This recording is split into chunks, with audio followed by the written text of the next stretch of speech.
Deputy commissioner Zahid Parvez वड़ाच की हदायत पर ज़िला इंतजामिया का जिला भर में सरकारी ज़मीनों पर कब्जा माफिया के खिलाफ क्रैकडाउन जारी।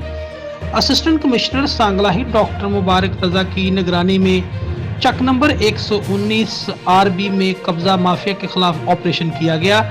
सरकारी जमीन पर कब्जा माफिया के खिलाफ ऑपरेशन के दौरान तकरीबन 55 केनाल सरकारी ज़री अराजी वागजार करवाई गई ज़री अराजी की कीमत तकरीबन 30 मिलियन से जायद बनती है।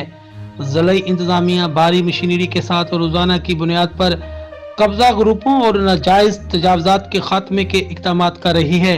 सरकारी जमीनों पर नाजायज कब्जे हरगिज बर्दाश्त नहीं किए जाएंगे।